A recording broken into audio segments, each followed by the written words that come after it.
All right, so Trevor Wells, you have a big fight coming up March 30th for the Up Next title. How do you see that fight going? I know it's a hard fight. I've been seeing Gianni fight for a while. I've actually been wanting to fight him for a while, but I see myself grinding out a good win. I think I get a stoppage later on in the fight, and yeah, getting that title. Mhm. How do you feel going into this fight, and what have you been doing differently this training camp preparing for him?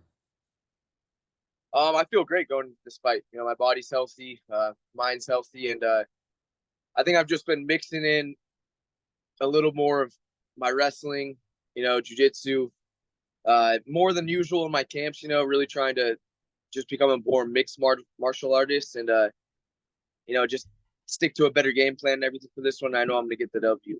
Mhm. I've always seen you kind of cornering at when I go to Hendo's fight nights, and I always see you training with other guys, giving them looks. How does cornering and training with guys, giving them looks, add to your own fight game? It's good because sometimes you got to, emulate a fighter that you don't normally, have that same style as. And, Mhm. sometimes makes you branch out and realize, like, those little things work for you. Like, I know that's how TJ Dillashaw supposedly got pretty good at, like, Dominic Cruz's footwork, Mhm. having to emulate that for other guys at his camp and everything. So, you pick up little things that, you're supposed to be doing. And, yeah, sometimes you just end up keeping them. Mhm. Yeah, for sure. You're ranked number six in California pro flyweights. How does that high ranking? Sorry, what does that high ranking mean to you, and what can you attribute that to?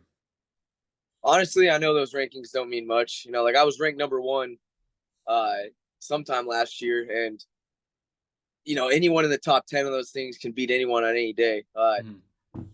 I don't know how those things are, exactly made, if it's like fan scores or whatever, but the rankings don't mean anything. I could be ranked last in the world and still beat the number one guy, and Mhm. I don't know what Gianni's ranked. I don't really care, but I'm gonna go out there and dominate him. And as far as I see it, I'm number one. Mhm.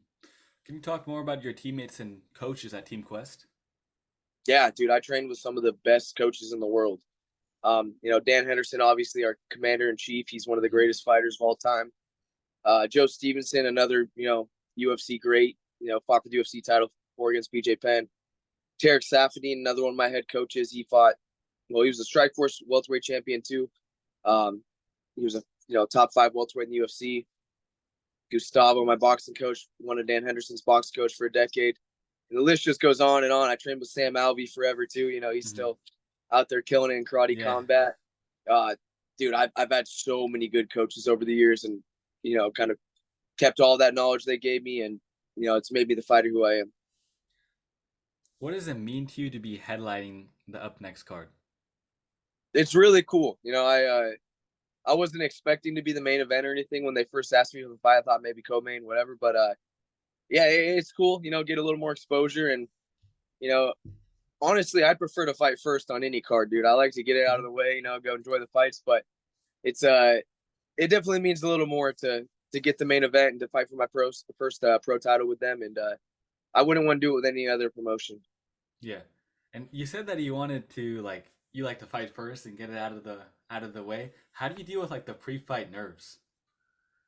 I'm pretty good at handling my pre-fight nerves. I know it's funny when you fight last because you see everyone walk out and they're Mhm. hyping themselves up, and then they come back all bloody or happy, and that makes people more nervous. I think having to see them, come in and come out. But honestly, I stay pretty calm. I come to the worst case scenario in my head beforehand. Mhm. Worst case, I die. And if that happens, I've lived a good life so far. I'm cool with it. But Mhm. if you don't fear that, then I don't have any nerves. Yeah. And what do you do in the back room for hours on end? Like what's your typical routine like, I guess? Dude, my coach Sam Alvey, he just made it like fun. Like Mhm. anytime he cornered me for over like 20 fights, but anytime he'd be there, I'd barely be thinking about the fight until like an hour before the warm up. Mhm. And then I lock in and kind of try to focus on that. But dude, I just enjoy the moment. I feel like I get to do this. It's not that I have to fight. I get to fight, and Mhm. I like every step of the way. On fight day and the days before leading up to it. So relax and everything, but then I go pretty hard for my warm up, trying to blow my lungs out, and then take it real serious about the hour before the fight. Mhm. And how do you and your coaches go about game planning and strategize what you're going to do in that octagon? Uh, just watching a lot of tape.